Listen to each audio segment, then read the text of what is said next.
My daughter kicked me out for being an extra mouth, so I bought their building and tripled rent. The steam was still rising from her pot of soup. I remember that so clearly. The scent of garlic and celery filled her kitchen. The walls painted a soft blue like the sky on a calm day. The table was set for 4, not 5. I noticed that too. I always noticed. That evening I had walked in from folding laundry the last load of the day. I'd just placed her son's shirts in a neat pile and was rubbing the ache out of my knees when she said it. No hesitation, no softening. "You're just an extra mouth, Mom. We can't keep carrying this." I looked at her, my only daughter, and I thought, what do you mean carrying? I raised you, carried you, loved you. I sold my wedding band to help pay your college tuition. I took second shifts at the diner when your father died just so you could get braces and school lunches and a winter coat that didn't make you cry at the bus stop. And now I was a burden. She didn't even look at me when she said it. She stirred her soup, tasted it with the same spoon she used to serve her kids. Her husband came down the stairs whistling and kissed her on the cheek like it was any other Wednesday. My grandson ran through the living room calling for help with his homework. The world moved on as if I hadn't just been told I was disposable. I didn't cry, not yet.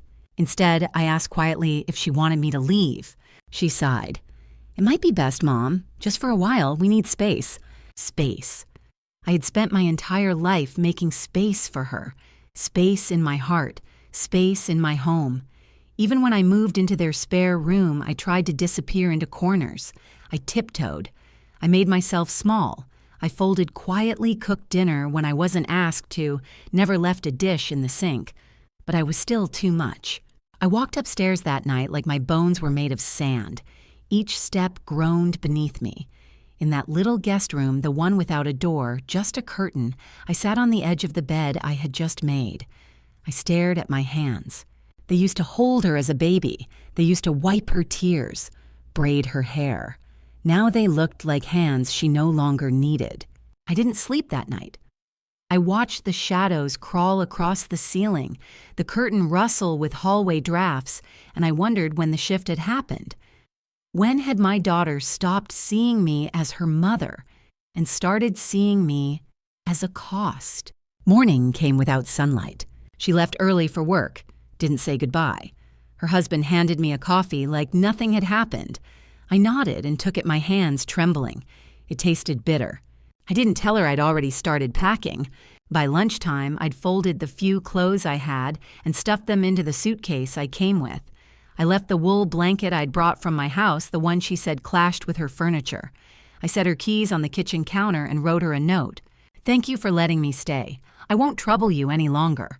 I didn't say goodbye to the children. I didn't want to see their faces. I didn't want to hear, "Why are you leaving, Grandma?" Or worse, silence. I walked out into the cold without looking back. The air smelled like wood smoke and rain.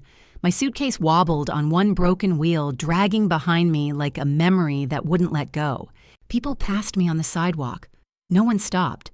Just another old woman with a bag and nowhere to be. But I had somewhere.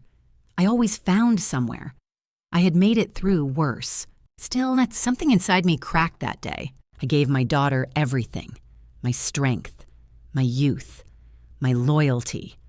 I gave her my hands when they were still strong and my back before it bent with time. And when she didn't need me anymore, she turned away. I know people will say, well, maybe she had her reasons. Maybe she did. But is there ever a good reason to forget who carried you? If you were in my shoes, how would you handle it? The first night in that motel, I couldn't sleep. The room smelled faintly of bleach and mildew, and the walls were thin enough to hear the man in the next room mutter curses at a static-filled TV. I lay on the hard bed with my coat still on, staring up at the cracked ceiling. The air conditioner rattled even though I never touched it. It wasn't just the unfamiliar place keeping me awake. It was the ache in my chest, the ache of being discarded like I was some second-hand coat she'd grown tired of wearing. I kept hearing her words, "just an extra mouth," over and over again like a broken lullaby, cruel in its rhythm. In the morning, I made coffee in a paper cup using the tiny machine they bolted to the dresser. It tasted like burnt plastic, but I drank every drop. I needed to stay upright. I needed to remember who I was before I started believing I was a burden. I had been so sure moving into her home that I was doing the right thing. My knees weren't what they used to be. The stairs in my own house were growing cruel. I'd slipped twice that winter just getting to the mailbox.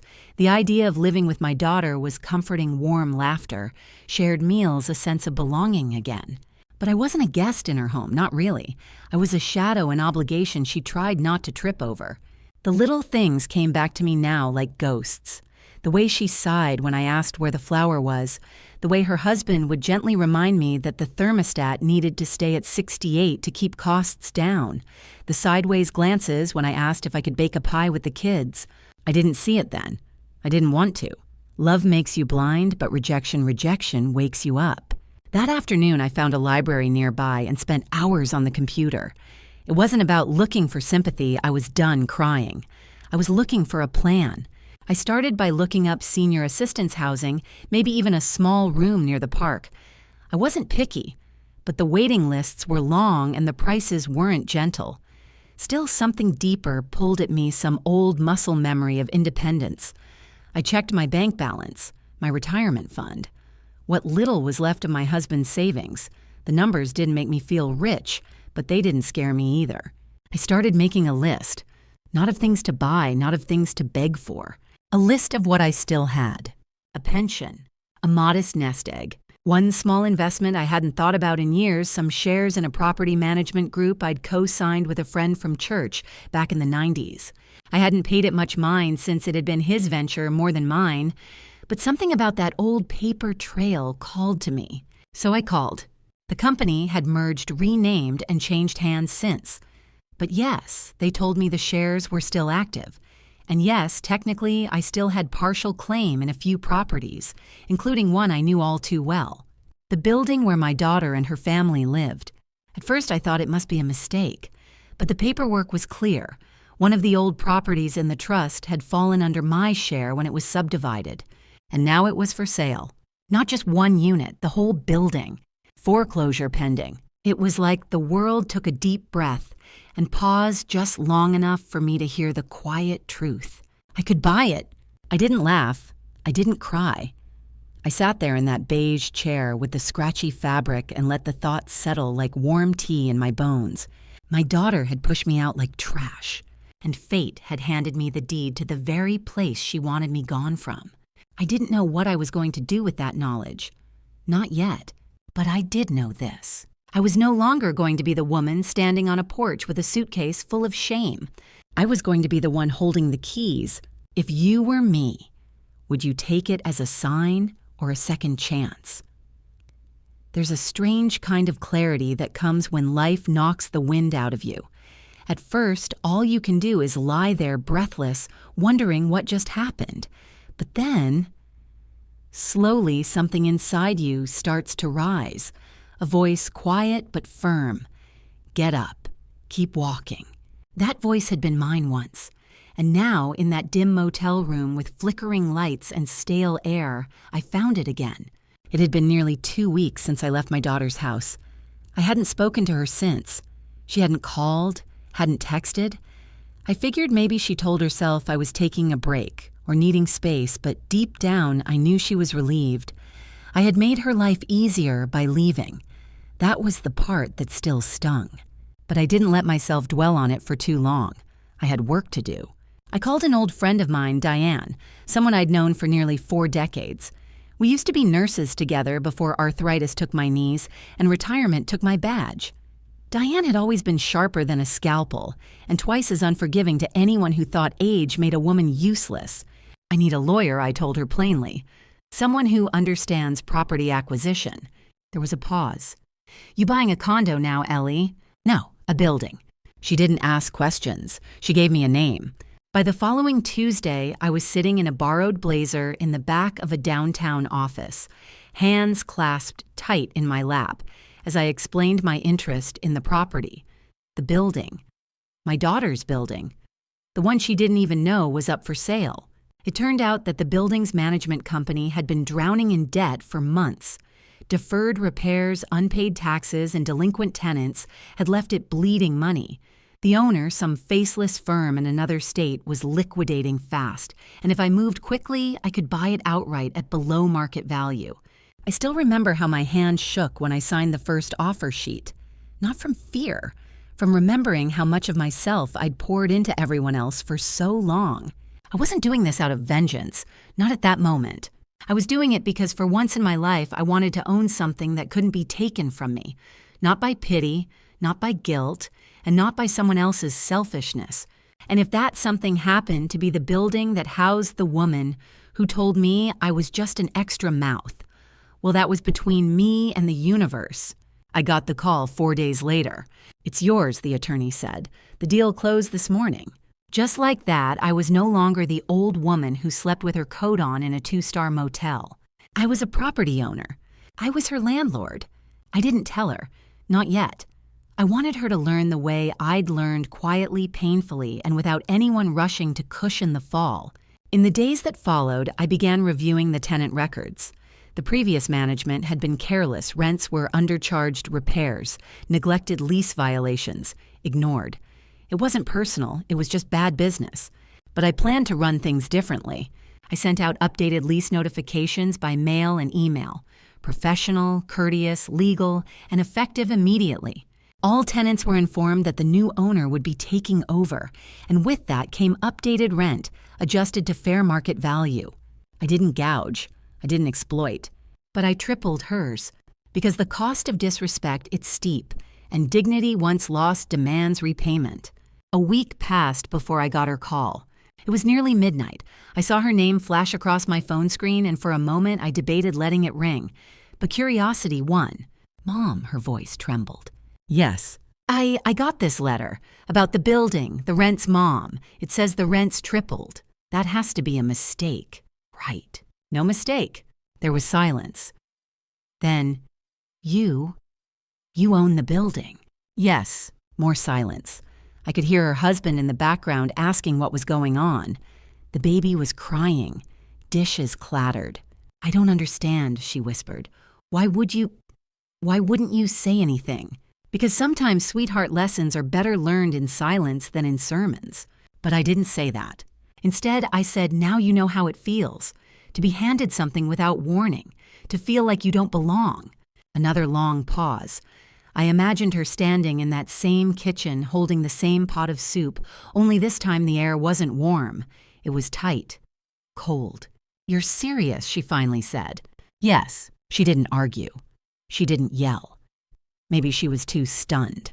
Maybe she understood at last that some wounds don't heal with apologies, they heal with accountability. I ended the call before she could find the words I wasn't interested in hearing. If your child made you feel like garbage, and you had the chance to quietly, legally reclaim your worth, would you take it? Or would you still wait at their door, hoping to be let in? There's a particular kind of betrayal that doesn't come from strangers. It comes from someone who knows exactly how to hurt you, and chooses to anyway. That's what it felt like watching my daughter's silence turn into distance and then into cruelty. But when she packed my things into black trash bags and set them by the stairs, it wasn't just betrayal anymore. It was humiliation. It was raining that morning. Not a hard cinematic storm, just a steady cold drizzle that made everything feel heavier. The kind of rain that creeps into your sleeves and behind your collar no matter how tight you pull your coat. The kind that matches the mood when someone's trying to erase you from their life without having the decency to look you in the eye while doing it. I had woken up early, as I always did, and noticed something strange. The house was unusually quiet. No sound of coffee brewing, no kids laughing, no clatter of dishes. When I stepped out of the guest room, I saw the bags lined up at the top of the stairs like discarded leftovers. My coat, my shoes, my pillow from home, the one with the embroidered edges jammed into plastic, like I was a tenant evicted from a place I never signed a lease for. She stood at the bottom of the stairs, arms crossed, not angry, just tired. As if loving me had become a chore she no longer had the energy to fake. "I figured this would be easier," she said. "I didn't want a big scene. I didn't make a scene. I didn't scream or beg or ask her why she thought this was okay. I just stood there, blinking, watching water collect on the windows outside while the storm gathered inside me. I had seen people on television say things like, "You're dead to me." I never thought I'd feel what that meant in real life, but standing there holding a trash bag with my pajamas and family photo albums poking out of it, I felt something inside me go quiet. Not broken, just, done. Her husband didn't come out of his office. He never really looked at me directly. The kids weren't home. She had conveniently arranged that, probably with her usual precision, knowing the drama might stain their young minds. She always liked to shield them from discomfort, except when the discomfort was mine. She helped carry the bags to the front door. I didn't stop her. I let her walk past me step by step, and each time she came back for another load, I felt myself get smaller in her eyes. Or maybe I was finally seeing how small I'd always been in them. When everything was on the porch, she handed me an envelope. "There's a little money in here," she said, barely meeting my eyes. "Just until you figure out whatever. Whatever." The words spun in my ears like a cruel lullaby. Not until you're settled. Not until you're okay. Just whatever. I took the envelope but didn't open it. I placed it in my purse next to my old lip balm and my folding comb. She didn't hug me. She didn't cry. She didn't even close the door behind me, just left it open like she couldn't wait to air the place out. I stood on the sidewalk for a full minute before I moved. The rain had picked up and people passed by with umbrellas and headphones, and not a single one of them looked at the old woman standing outside a house with a trash bag full of her life. I walked until my legs burned. I didn't know where I was going, yet I just knew I couldn't let myself go back. Not to her doorstep. Not even in my thoughts. The motel came later, the call to Diane, the paperwork, the acquisition. But that moment that morning on the porch with my life bagged and labeled too much, that's when I truly made the decision. I would never let another person decide my worth again. And as cruel as it may sound, I wanted her to feel it. Not because I hated her. Because I loved her too much to let her think that treating someone like this didn't come with consequences. We don't get to walk through life stepping on people who raised us and call it growth. That's not maturity, it's cruelty with a prettier vocabulary. So, when I became her landlord, when the notice landed in her mailbox, when she called me that night, stammering and asking how this happened, why this happened, I didn't need to explain. The world had done the explaining for me. Life gives back what you put into it, sometimes multiplied, sometimes with interest. She packed my things in silence. Now I owned the walls around her. If someone packed your life into trash bags, what would you do when fate handed you the keys to their front door? There's a peculiar loneliness in starting over when your hands are already tired from giving. I hadn't had to begin again in decades, not since my husband passed, and I found myself staring at an empty kitchen table with a mortgage and a child who still needed lunch money. But this was different. This time there was no partner to lean on, no child to encourage me, no home to return to, just me. A motel room with stained curtains, a duffel bag filled with clothes that didn't quite fit anymore, and a heart that was too heavy to cry and too hurt to speak. I didn't tell anyone where I'd gone. Not my sister in Illinois, not the ladies from church. I wasn't ready for the questions, or the pity, especially not the pity. Each morning I made my bed out of habit. I wiped down the bathroom sink. I wrote lists I never finished. Find housing, apply for Snap Call the Senior Center. But more often than not, I just sat at the window watching cars drive past and wondering when exactly my life became a story people would whisper about. The motel manager, a gruff man named Lou with a bad knee and a soft spot for long-stay guests, started slipping me day-old muffins from the breakfast station. I said thank you every time, even when they were dry. I tried not to think of my daughter, but I did. Of course I did. I wondered if she'd told the kids why Grandma was gone, if she'd said I was traveling, or sick, or something easier than the truth. I wondered if she missed me, and I hated myself a little for still wondering. Then one morning the front desk called. "You have mail," they said. Mail. I hadn't given anyone this address. I walked down the chipped stairs to the lobby, heart pounding. The envelope was plain, no return address. But I knew that handwriting. It was hers. Inside was a single card. No message, no apology. Just a photo of the kids, my grandbabies, dressed for Halloween, a princess and a dinosaur. No note, no, we miss you, just the photo, like a souvenir from a life I no longer had access to. I stared at it for a long time. I wanted to be angry. I wanted to throw it away. But instead, I set it on the little dresser next to my comb, and I cried for the first time since leaving that house. Not loud, wailing tears, quiet ones, the kind that feel like they've been waiting their turn for years. That night, I lay awake staring at the ceiling again. But this time, something was different. I felt ready. Ready to stop feeling sorry.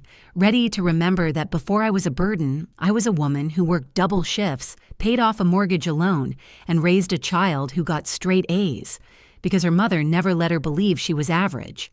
I had built something once, and I could build again. The next day, I opened my old files.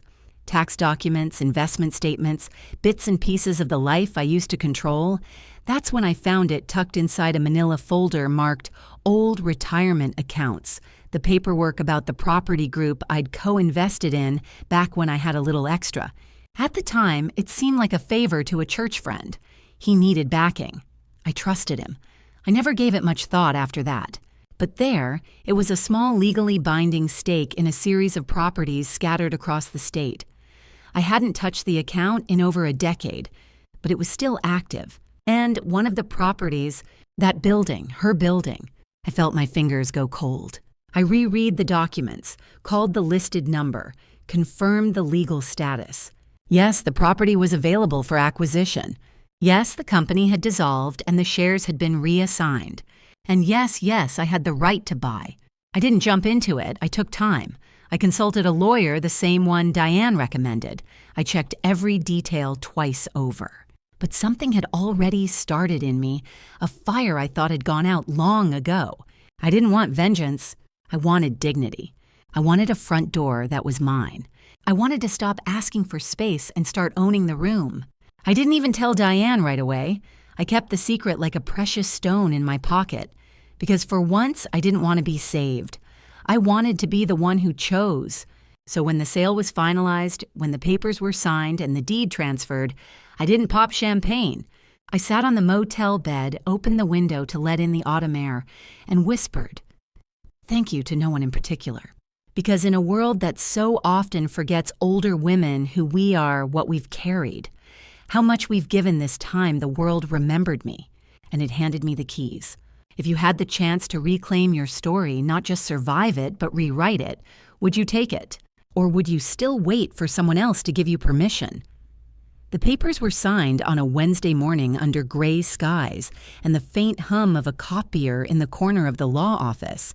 The pen they gave me was cheap plastic, scratchy, but that moment, that was the richest I'd felt in years. I didn't tell anyone, not even Diane. I stepped outside into the weak light and just stood there on the sidewalk, clutching the manila folder like it was the very spine of my new life. Traffic passed. A bus hissed to a stop down the block, and in my chest, something uncurled a slow, quiet triumph. I owned the building. Her building. The very one she kicked me out of. I didn't rush to the site. I didn't drive there with vengeance in my heart. I let a full day pass. Then another. I stayed in my motel room, folding and unfolding the documents like a prayer, rereading every detail. It was all there, my name on the deed, my authority as the new landlord, my right to oversee every tenant agreement, including hers. When I finally stepped foot on the property again, it was nearly dusk. I wore a long wool coat and pulled my scarf tight, even though it wasn't cold. Habit, maybe, or armor. The building looked smaller than I remembered. Older. Tired. Like it had borne the weight of too many lives without complaint. I walked the perimeter past the cracked sidewalk and the flickering porch light on Unit 2B hers. No one recognized me. I didn't expect them to. When you're a woman of a certain age, people stop looking directly at you. You become background, invisible. But invisibility has its perks. It lets you move in silence. Over the next few days, I met with contractors, cleaned up the neglected units, repaired broken locks, installed a new laundry system, made notes of who paid on time and who didn't. I didn't skip over hers. Her name sat there on the tenant log like a bruise that had started to fade. She hadn't paid full rent in 3 months. Her lease had never been updated. Sloppy oversight, unprofessional, not anymore. I drafted the new lease myself. Fair market rate, clean terms, no favors. I sent it by mail and hand-delivered a copy in a discreet stamped envelope like every other tenant. She didn't know. Not yet. But I knew it was only a matter of time. On the 5th day, I stood at the mailbox cluster around noon. A toddler rode past on a plastic tricycle. A teenager shouted at someone over a phone. The world spun as usual. And then I saw her, my daughter. She came down the stairs holding the envelope, brow furrowed. Her hair was in a messy bun. Her hoodie was stained. There was something tired in her walk I hadn't noticed before. Not that I felt pity, just recognition. She opened the letter before she got to her car. I saw her eyes widen, her mouth fall open, her hand reach for her phone. And then I walked away. I didn't need to hear the message she'd leave. I didn't need to hear the confusion in her voice or the quiet gasp of realization when she said my name out loud in that tiny kitchen where she once told me I didn't belong. That night she called. I stared at the screen for a moment before answering, just long enough to make sure she knew she no longer had access to me on demand. Mom, I said nothing. I got a letter. The new rent, it tripled. What's going on?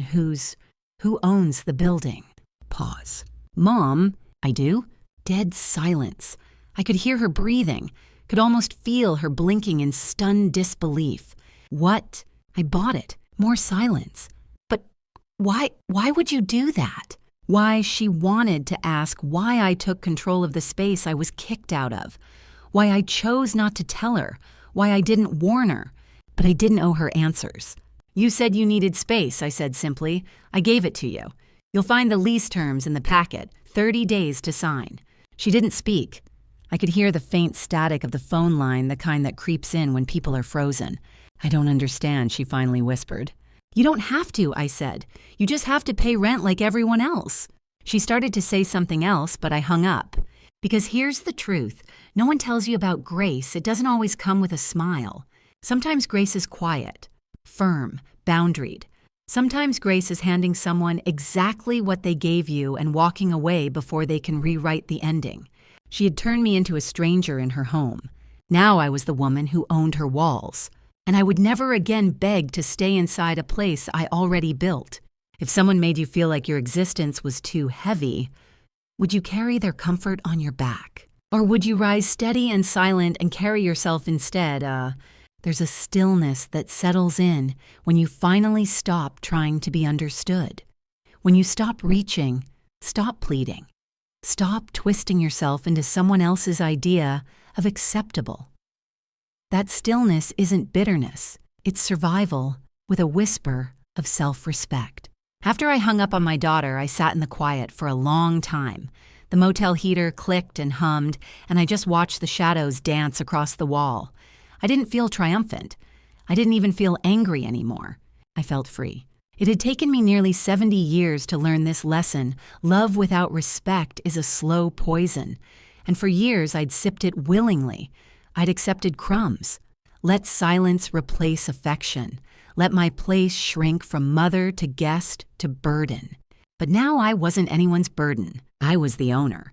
The next morning, I poured myself a cup of coffee and flipped through the files the property manager had transferred to me. Maintenance reports, late fees, lease agreements, a list of units with damages, complaints, tenant infractions. My daughter's apartment was a mess. The rent hadn't just been low, it had been neglected. Appliances broken and unfixed, complaints ignored, kids running wild in the hallways, all swept under the rug by the previous owners because they didn't want the headache. Well, I wasn't afraid of headaches. I'd raised a child alone, buried a husband, paid off 2 mortgages, and walked myself into the ER when I felt a flutter in my chest, but couldn't afford an ambulance. I knew what hard was. I knew what worth was. So I drafted a follow-up notice 30 days to respond, or the lease would not be renewed. I didn't single her out. Every tenant got one. Professional, civil, firm. She didn't call again. But the silence was louder now. Then one afternoon I ran into her. It was unplanned. I'd come by the property for a routine inspection. The plumber was late. I stood in the hallway, clipboard in hand, when the front door of Unit 2B opened. There she was, hair tied back, tired around the eyes, no makeup, the kind of woman I barely recognized. She froze. So did I. Neither of us spoke for a moment. Then she stepped forward, clutching her phone in both hands like it might protect her from whatever came next. "Mom," she said. "Ms. Langley," I replied, keeping my voice steady. Her mouth twitched. She blinked fast. "Please, can we talk?" "I'm on the clock," I said. "You can email management." "Mom, please." I didn't answer. She reached out and I stepped back, not out of spite, but out of habit, out of learned self-preservation. That's what happens when the people you love teach you that love is conditional. She dropped her hands. "I didn't mean for things to go this way." "Things didn't go anywhere," I said. "They were pushed." She swallowed hard. I saw the gloss of tears in her eyes, but I didn't move. I didn't fold like I used to. Not this time. "I was overwhelmed," she murmured. "Work the kids' money. You said I was an extra mouth." Her face crumpled. "I was trying to protect my family." "I am your family." She didn't argue. She couldn't. "I never thought you'd—" She gestured vaguely. "Do this. Own the building. Hold her accountable. Survive." "I didn't do it to you," I said. "I did it for me."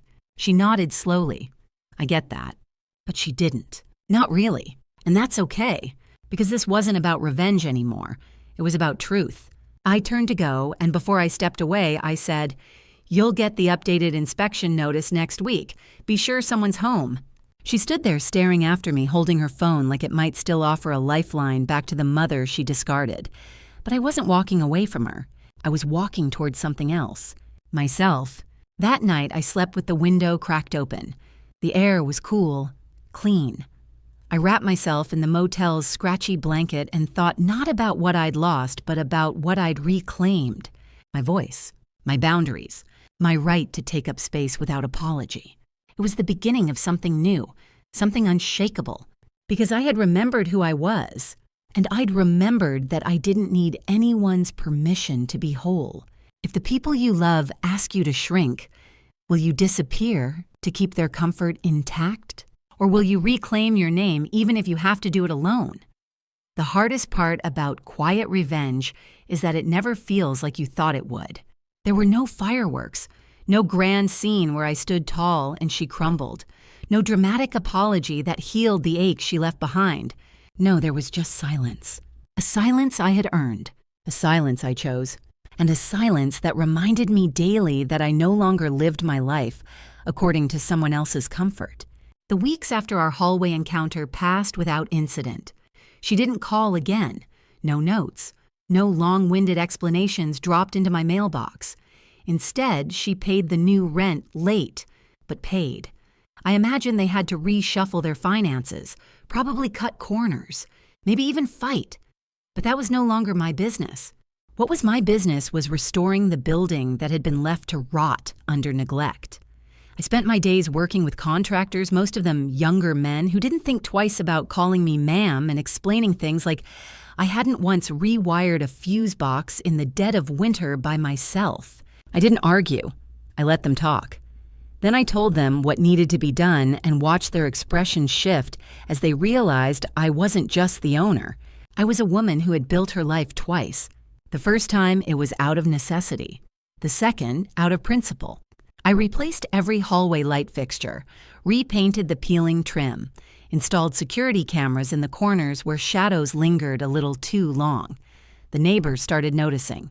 Tenants began stopping me in the hallway. "Did you put in that laundry system?" "Yes, ma'am, thank you. It actually works now." Small nods, quiet thank yous.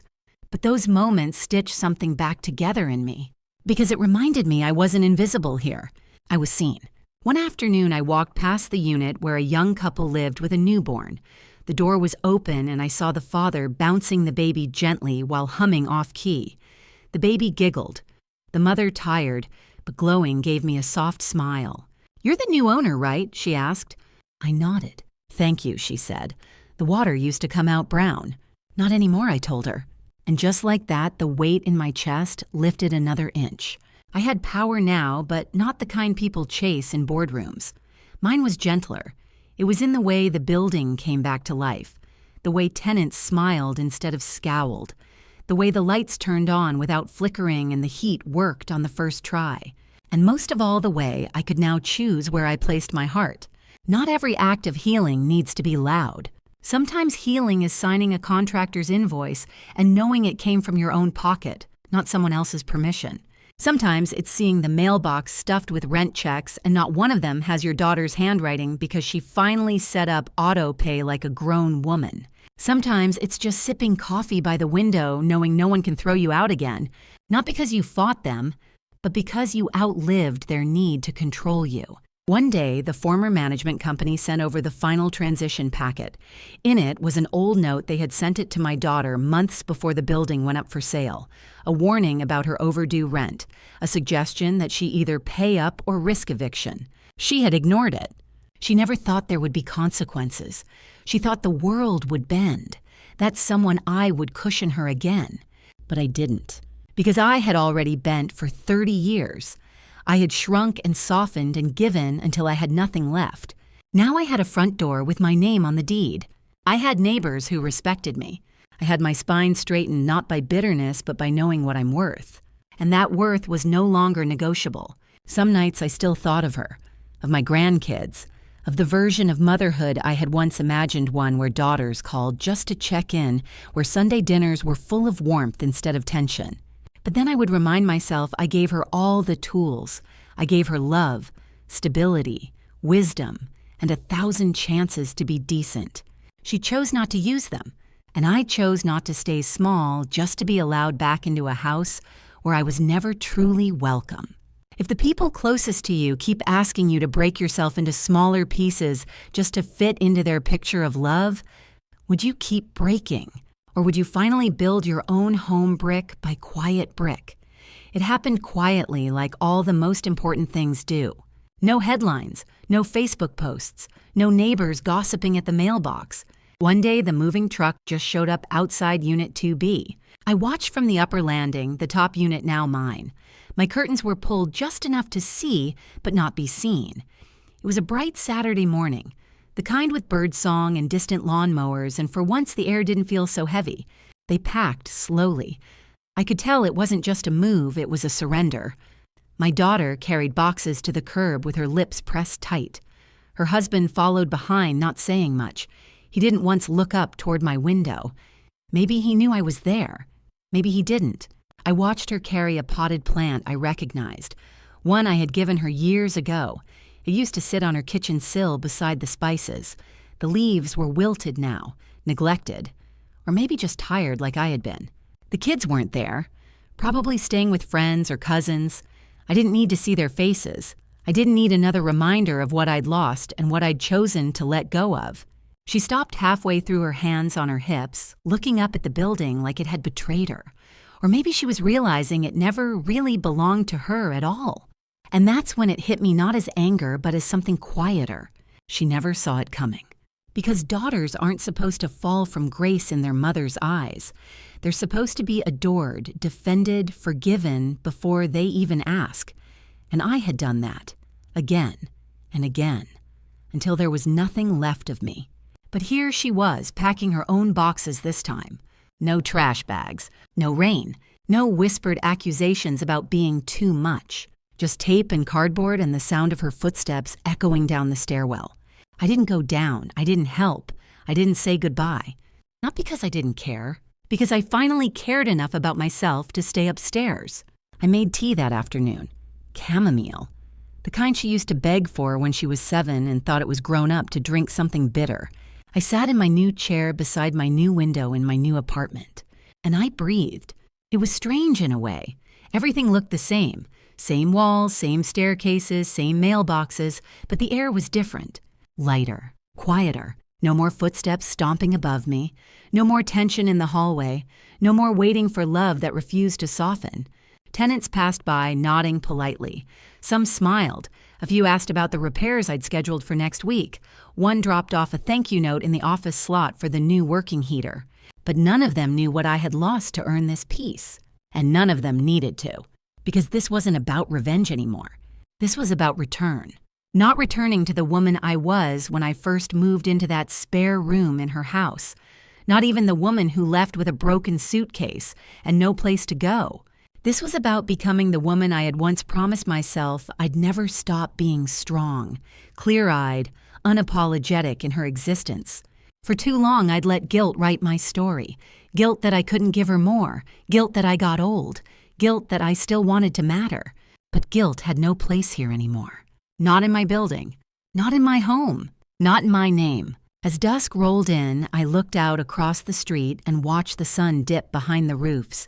The world kept moving. It always does. But for the first time in years, I didn't feel left behind.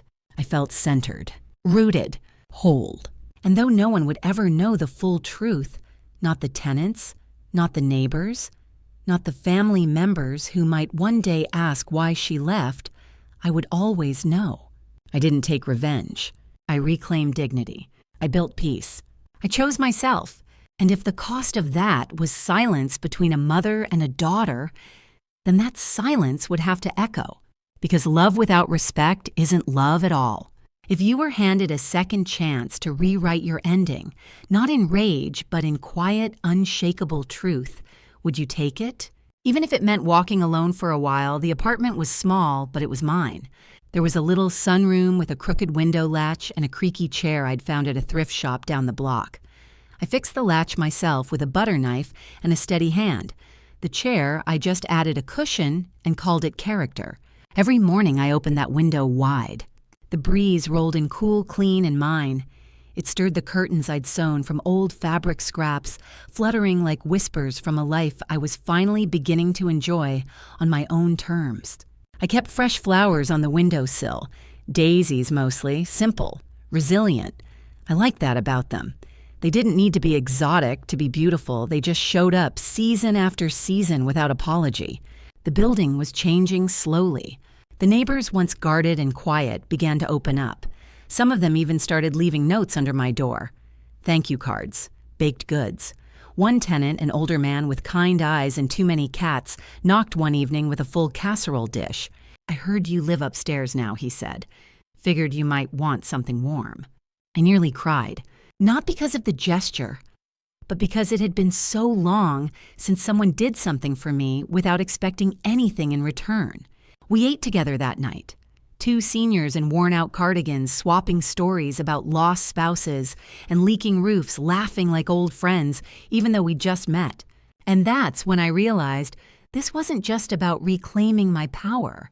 It was about rediscovering connection on my own terms with people who saw me not as an inconvenience, but as someone with worth wisdom and a name. I started keeping a journal again. Nothing fancy, just scribbles in the quiet evenings. Memories, observations, fragments of things I never got to say when I was too busy being useful to everyone else. One entry read, I used to think home was wherever my daughter needed me, but now I think it's wherever I can sit, still breathe easy, and not worry about being sent away. It was the truest thing I'd written in years. Sometimes I thought about reaching out, writing her a letter, sending a picture of the daisies, asking about the kids. But every time I considered it, a part of me held back not out of spite, but out of self-preservation. Because healing means recognizing when the door you keep knocking on no longer leads to peace. And I had finally walked through a new one. There was no ceremony, no celebration, just this quiet contentment that hummed through me like a soft radio in the background. I started fixing things myself, tightened cabinet hinges, repainted my front door, learned how to replace a faucet gasket thanks to an online video and some trial and error. I wasn't helpless. I never had been. I was just too busy giving everything to others to remember that I knew how to rebuild. The property itself began to shine again. I kept it clean. I planted flowers around the entrance, had the cracked sidewalk repaired. Tenants told me their children slept better.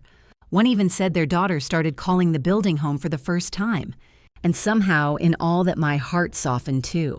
Not toward her, not completely, but toward me, toward the younger version of myself who had tried so hard to be a good mother, the version who had believed that love meant giving everything even when it hurt. I forgave her. She didn't know better. She just didn't know that love given freely should never have to beg to be returned. If you asked me whether I missed my daughter, I wouldn't lie, I did. But I missed the version of her that once braided her doll's hair while sitting at my feet. The girl who ran to me with scraped knees and honest tears. The one who used to ask if I'd always be around and who smiled when I said yes, always. That girl was gone. And maybe one day the woman she became would find her way back. But until then, I wasn't waiting at the door. I was planting daisies by my own. If someone turns their back on your love again and again until it no longer resembles the thing you once shared, would you chase after them? Or would you stand still, root deep, and let them feel the silence for once? Sometimes the quiet hurts more than the shouting ever did. It crept in slowly, not like a storm, but like fog, soft, almost gentle, and impossible to ignore. There were no more calls, no texts, no birthday cards for me, no updates about the grandkids. I stopped checking my phone. I stopped looking for her name in the inbox. I stopped waiting for a knock at the door that never came. And when I finally stopped waiting, I started living. It didn't happen overnight. There were days the loneliness hung heavy like an extra coat I couldn't take off.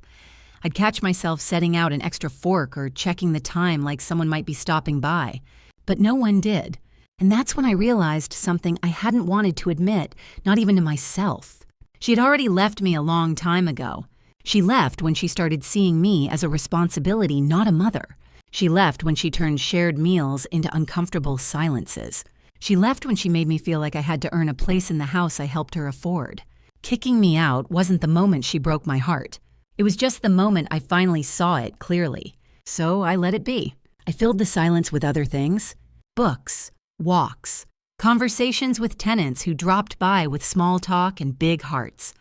I met a retired teacher who lived 2 doors down, and we started playing cards on Tuesday evenings. Her name was Margaret. She wore red lipstick even on laundry days and told the most scandalous stories about her 20s. I told her about my daughter once. Not the whole story, just the shape of it. She didn't pity me. She didn't even flinch.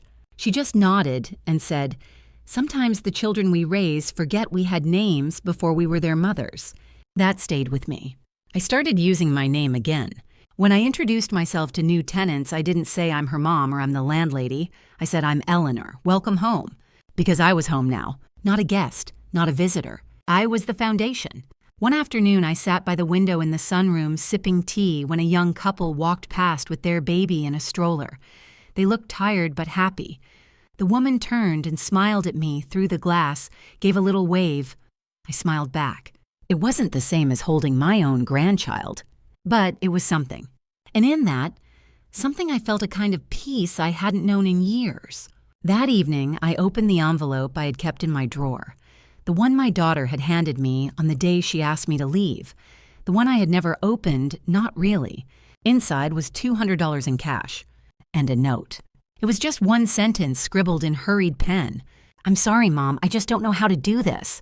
I read it 3 times. Then I folded it up, placed it back in the envelope, and tucked it into a new place, not my drawer, but a little box where I kept old photos and letters, not as a wound, but as a witness, because that sentence wasn't nothing. It wasn't enough either, but it was real, and maybe that was the only way she could say it. I didn't forgive her right then.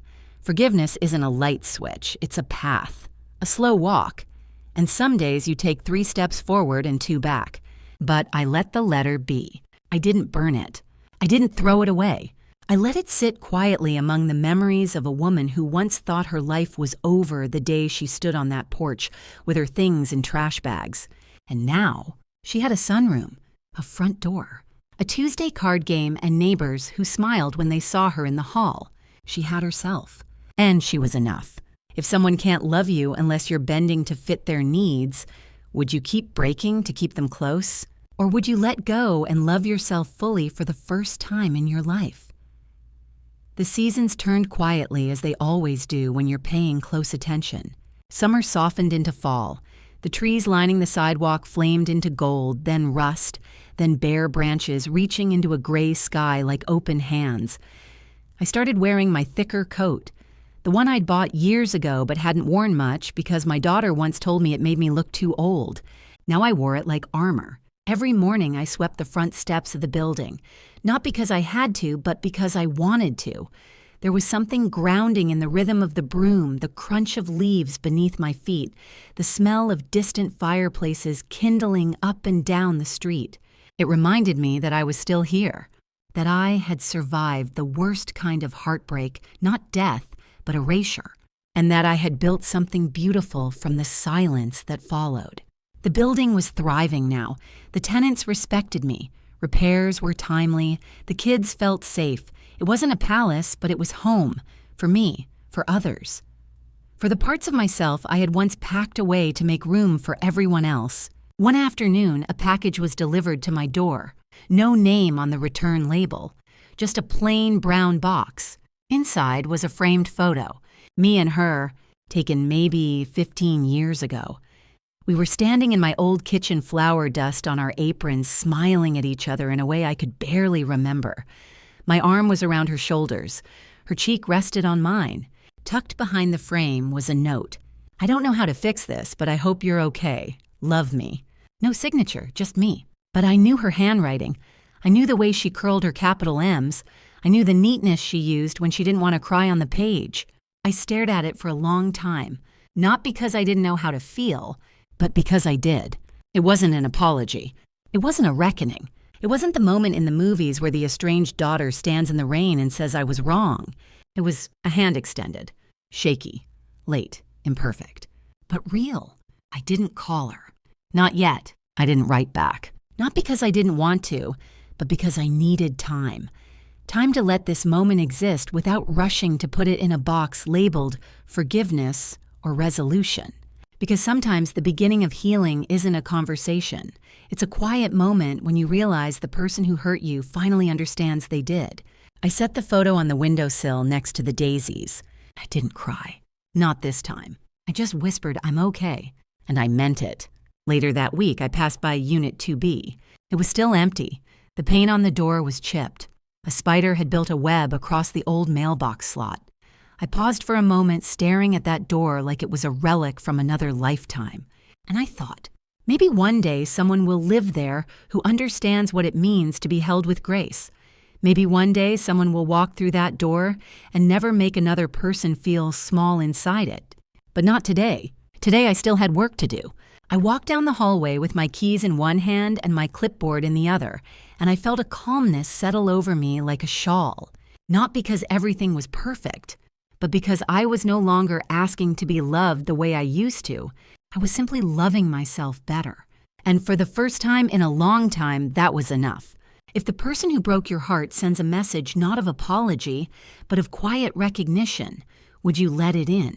Or would you close the door forever, even if a piece of you still hopes the holidays came with their usual ache?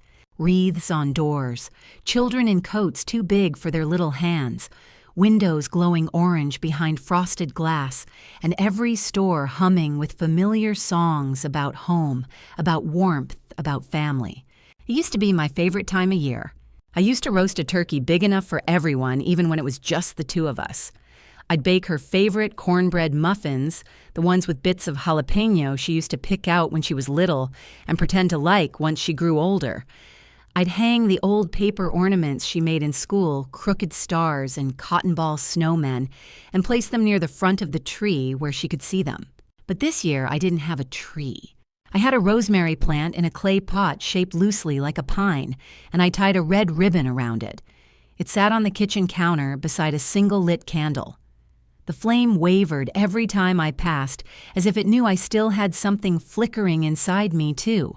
I didn't decorate the hallway. I didn't send cards. But I did bake.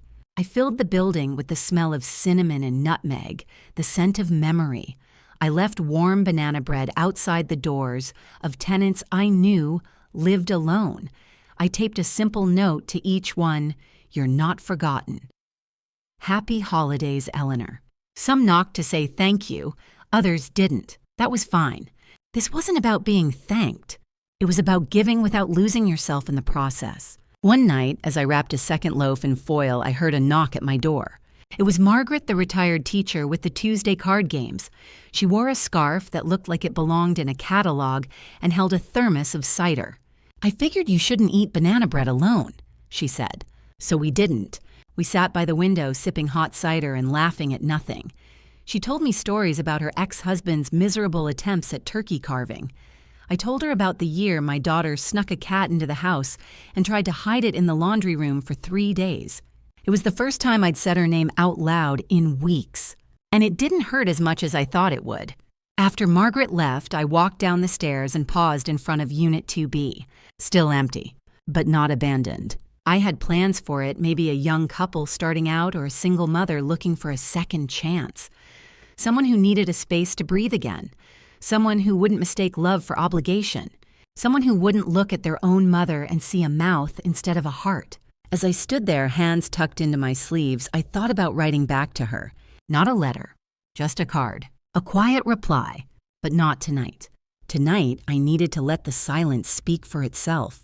To let the space between what was and what could be stay unfilled, unforced, sacred. Some wounds need time, and some dignity needs space to root. I walked back upstairs, turned off the kitchen light, and stood at the window once more. Snow had begun to fall. Gentle, like forgiveness. Slow, like healing. It didn't promise anything, but it made the world beautiful again, even if just for a while. If the holidays bring back the ache of what's been lost, would you let that ache define you? Or would you bake bread anyway, light a candle, and keep the window cracked open, just in case Grace decides to come home? The first tenant in Unit 2B after she left was a woman named Anaya, early 30s, soft-spoken, 2 children, both under 10. She moved in quietly, carrying boxes one at a time with help from her sister and a friend who wore a shirt that said, "Do good recklessly." I liked that. She had that tired but determined look I recognized instantly, the kind of face that had seen enough closed doors to know not to knock too hard anymore. I introduced myself briefly when she came to the office to hand in her forms. She looked surprised that the owner lived in the building. "I've never rented from someone who actually cared," she said, glancing around the clean hallway. "Welcome home," I said, and I meant it. Over the following weeks, I watched life begin again in that space. The windows glowed at dinner time. The sound of laughter drifted up to my unit in the early evenings. The little boy left chalk drawings on the sidewalk out front, smiley faces' sons, the word "hi" scrawled in uneven letters. I didn't hover, I didn't impose, but I noticed. And noticing became something of a quiet ritual. I noticed how my mornings were no longer filled with the tension of trying not to be in the way. How I could sip my tea without wondering whether I was overstaying my welcome in someone else's life. I noticed how many people in the building started looking me in the eye. I noticed how my daughter's silence no longer echoed, it just faded. One day, Anaya knocked on my door. She stood there in a denim jacket with a pie balanced carefully in both hands. "I don't know if this is weird," she said, "but the kids and I baked, and I just wanted to say thank you." I took the pie and smiled. "It's not weird at all." She glanced past me into the apartment. "You live alone?" "Yes." She nodded, her expression warm but unreadable. "Well, not really alone. You've got all of us now." That sentence settled into my chest like sunlight. I didn't cry. But I did sit down with a slice of pie later that night and let myself feel full. Not just from food, from purpose, from peace. From the quiet joy of being part of something without having to disappear to earn it. The building had changed, but so had I. I used to believe motherhood was about sacrifice, about giving until there was nothing left. But maybe real motherhood, the kind that lasts, comes not from shrinking, but from rooting. Maybe it comes from showing the next woman, the next tenant, the next daughter of someone, that they too deserve a place where they're not too much. I never put up a plaque. Never stood in front of the building and declared it mine, but every corner, every repainted stairwell, every repaired faucet whispered my name now. Not in arrogance, in quiet dignity. One evening I saw Margaret standing outside her unit sipping wine from a paper cup. "You're glowing," she said, smirking. "Am I?" She nodded. "You've stopped waiting." I looked at her. "I don't mean for her to come back," she added. "I mean for her to understand. You're not waiting for that anymore." And she was right. The moment I stopped waiting to be seen, I finally was. By myself. By the people around me. by the woman in the mirror who had bent too long and was now standing tall with silver hair and soft eyes and a name that still held power. Eleanor. That was me. Not just mom. Not just a tenant. Not just an extra mouth. If life ever asks you to shrink so someone else can feel bigger, would you obey? Or would you expand quietly, fully, until the space around you belongs to you and no one can take it away? I stood at the front steps of the building holding a ring of keys that jingled like wind chimes in my hand. The late afternoon sun dipped low, painting everything in a warm, golden hush, the kind of light that makes even the cracks in the sidewalk look like part of the design. It had been nearly a year since she called me an extra mouth. Nearly a year since I left with my life in plastic bags and a letter that said, whatever. A year since the motel with the flickering lights. Since the day I found my name on the deed. Since I stopped asking to be let back in and started building my own place to stay. I wasn't bitter anymore. That part surprised me. I thought maybe I'd carry the sting of it forever. But time has a way of sanding down even the deepest cuts if you stop picking at them. Sometimes I'd still pass a mother and daughter in the grocery store, laughing over which brand of cereal to get, and feel a dull ache settle just beneath my ribs. Not because I wanted it back, but because I remembered what it once felt like to be close. But I had learned something in this long, hard year. You can't chase people into loving you right. You can't barter for respect. And you must not let someone tell you that your presence is a burden when your entire life has been a testament to giving. That was the piece I needed to forgive myself for. Not for what I had done, but for how long I let myself believe I was too much. I wasn't. I was never. One morning, as I was checking the mail slots, a letter dropped through mine. I recognized the handwriting. Inside was a card. No flowers, no long message, just a short note. I don't know how to be your daughter right now, but I miss you. I think about you every day. No return address. No phone number. Just that. I sat with the card in my lap for a long time. I read the sentence until it stopped sounding like words and started feeling like a breath. And for the first time, I didn't cry. I just whispered to myself, that's enough, for now. Because that's the thing about dignity. It's not about walls or cold shoulders. It's about knowing when to answer, when to pause, and when to simply hold space without needing to fill it. I didn't write her back, but I didn't close the door either. Some bridges need time to settle before you can walk across them again. And some mothers need to become whole women again before they can be anything else. I went upstairs, turned on my kettle, and sat by the window as the steam curled in the air. Below, a child skipped across the courtyard. Anaya waved from the stairwell. Margaret's curtains fluttered beside a vase of wildflowers. My life had become full, not because of what I had taken back, but because of what I had stopped giving away. My voice, my worth, my name. This wasn't about revenge. It never really was. It was about remembering that even if you are cast aside, even if someone tells you you're too much or too little or too inconvenient, you still get to own your story. And in mine, the woman who was thrown out became the woman who held the keys. The woman who was silenced became the one who answered the door with grace. The mother they called a burden became the builder of a better life, not just for herself, but for everyone under her roof. If you had been me, if you had been thrown out, dismissed, forgotten, and then quietly handed back your power, would you use it to punish? Or would you use it to plant something new? Because I chose to build. And I'm still building. Every single day. The wind outside hums low, brushing against the glass with gentle fingers. Inside the room is quiet, lit by the soft glow of a lamp beside my chair. I sit with a blanket draped over my lap and a cup of chamomile tea cradled in both hands. The world has slowed as it does in these final hours of the evening. I glance at the photo frame on the shelf, the one she sent, the old picture of us laughing in the kitchen back when the air between us was still easy and sweet. I don't reach for it, but I let myself look. Time doesn't fix everything. It softens, like a river smoothing the edges of stone, like snow covering a garden that will bloom again someday. Maybe she will come back. Maybe she won't. But I am no longer waiting to be chosen. I have chosen myself. I've learned that peace isn't always loud or certain. Sometimes it's just a quiet afternoon where the coffee tastes right, the hallway smells like cinnamon, and the people around you smile without expectation.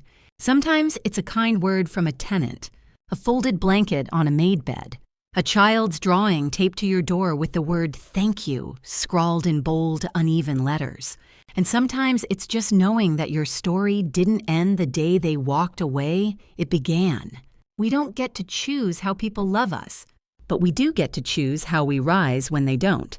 I close my eyes, breathe in, and let it all go. The ache, the weight, the need to be understood. Because I am home now. And finally, I am enough.